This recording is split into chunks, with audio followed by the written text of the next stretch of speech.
From the Historic Academy of Music in Philadelphia, we bring you another concert by the world-renowned Philadelphia Orchestra, Eugene Ormandy, music director and permanent conductor.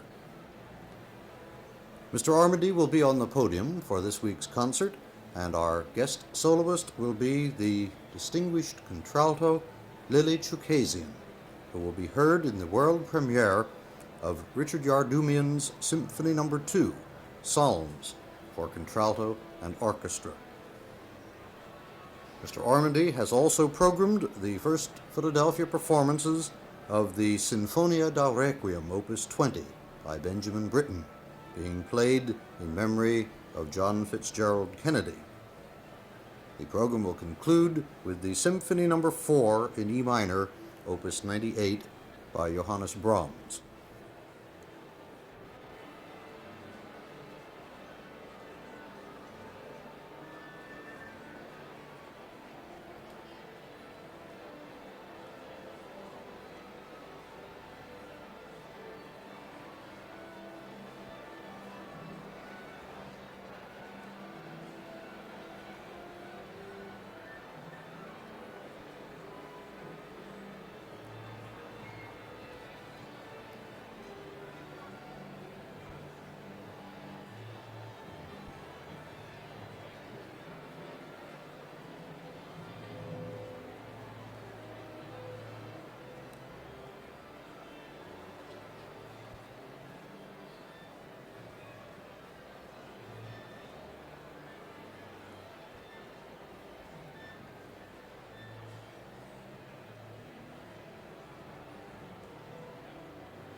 Benjamin Britten, as a young composer of promise, spent the years between 1939 and 1942 in the United States, living mainly at Amityville, Long Island. His early violin concerto had introduced him to audiences of the New York Philharmonic in March of 1940. A few days later, Mr. Britten began composing a new work in memory of his parents, the Sinfonia da Requiem. The symphony, as its title and those of its three movements suggest, is spiritually derived from the Requiem Mass of the Roman Catholic Church. The composer commented that although the work is short for a symphony, it was conceived on festival proportions. Sinfonia da Requiem had its first performance on the 29th of March, 1941. Sir John Barbaroli conducted the New York Philharmonic. Mr. Britten has written his own analysis of the symphony, and I quote from it. The first movement, Lacrimosa, a slow marching lament in a persistent 6/8 rhythm with a strong tonal center on D. The first section of the movement is quietly pulsing. The second, a long crescendo leading to a climax based on the first theme heard in the cellos. There is no pause before the second movement, marked Dies Irae, a form of a dance of death with occasional moments of quiet marching rhythm. The dominating motif of this movement is announced at the start by the flutes and includes an important tremolando figure. The scheme of the movement is a series of climaxes, of which the last is the most powerful, causing the music to disintegrate and lead directly to the third movement, marked Requiem Aeternam. Very quietly, over a background of solo strings and harps, the flutes announce the quiet D major tune, which is the principal motif of the movement. There is a middle section in which the strings play a flowing melody. This grows to a short climax, but the opening tune is soon resumed, and the work ends quietly in a long, sustained clarinet note.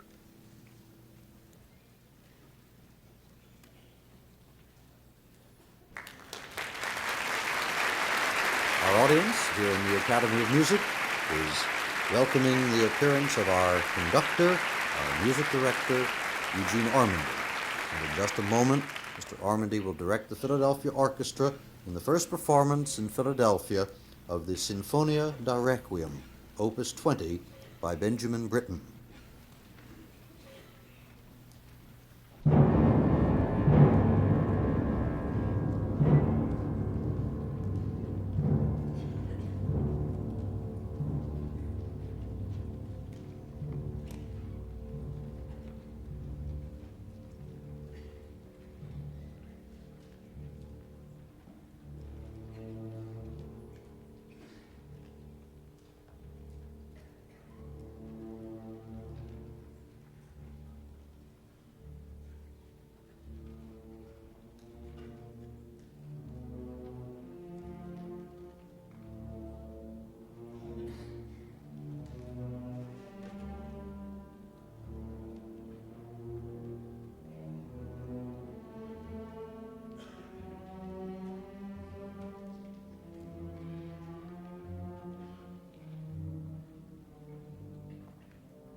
The Philadelphia Orchestra, under Eugene Ormandy's direction, has just played for the first time at these concerts the Sinfonia da Requiem, Opus 20, by Benjamin Britten. We now hear the world premiere of the Symphony No. 2, Psalms, for contralto and orchestra, by the American composer Richard Yardumian. Our guest soloist will be Lili Chookasian, contralto. Mr. Yardumian's new symphony is dedicated to the Reverend Theodore Pitcairn on the occasion of his 70th birthday. The opening section originally existed as a separate work, a setting of Psalm 130. Composed in 1947, it was performed and recorded in 1955 by the Philadelphia Orchestra and Eugene Ormandy.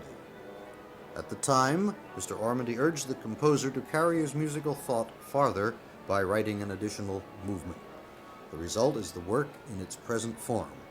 The principal subject of the second movement is taken from the traditional Lutheran chorale on De Profundis. In Germany, Mr. Yardumian obtained a copy of the hymnal compiled by Martin Luther, from which Bach took a number of his chorales. A description of the work and its text have been supplied for this program by Mr. Yardumian. The text of the first movement consists of the 8 verses of Psalm 130, beginning, "Out of the depths I cry to thee, Jehovah, Lord, hear my voice." The second movement is in a modified sonata form. It opens with a brief introductory cadenza for the solo voice, singing 2 verses from Psalm 95. "O come, let us worship and bow down, kneel before Jehovah our Maker. Come, let us sing to Jehovah with joyful songs under the rock of our salvation." After the vocal solo, the orchestra gives out an exposition, maestoso, of themes to be developed in fugue style throughout the composition, opening with the De Profundis theme and the counter-subject number 1. This is interrupted by an announcement by the first horn, which is followed by a motto from the 27th Psalm, "Jehovah, my light and my salvation." After the introduction of counter-subject 2, the main text of the 24th Psalm begins, and he uses 7 verses, beginning, "The land is Jehovah's, and the fullness thereof, the world and they that dwell therein." In the development section, the musical thought of the exposition is carried forward and elaborated. The section culminates in a cadenza for the solo voice based upon the 121st Psalm, beginning, "I will lift up mine eyes unto the mount, from whence comes my help." The cadenza is a sort of musical summing up, containing most all of the thematic material previously heard. In the recapitulation, the themes of the exposition section reverse their roles. The counter-subject becomes the principal subject, and the De Profundis theme becomes a counter-subject. And the solo voice sings the concluding verse of the 24th Psalm, "Who, this King of glory? Jehovah strong and mighty, Jehovah mighty in battle. Who, this King of glory? Jehovah of hosts. He is the King of glory."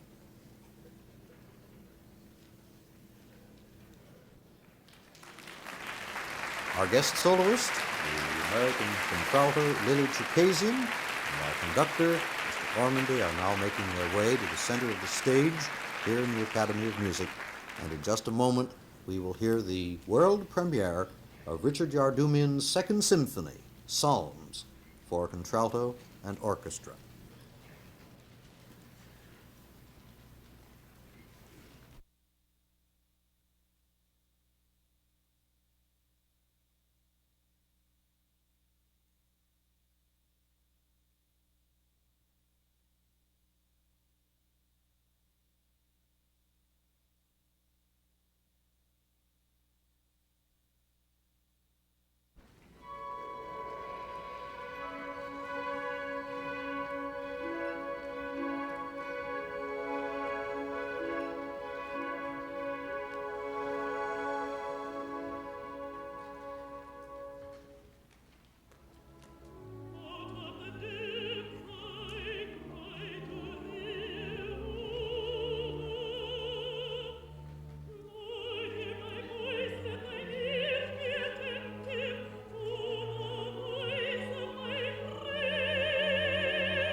to Symphony No. 2, Psalms for Contralto and Orchestra by Richard Yardumian has just received its world premiere performance.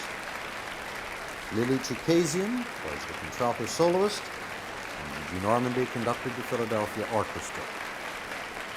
Mr. Ormandy is now motioning to the wings here at the Academy of Music, and the composer, Richard Yardumian, is now making his way to the center of the stage to acknowledge the applause of our audience and share it with the soloist, Ms. Chookasian, and the Philadelphia Orchestra under Mr. Ormandy's direction.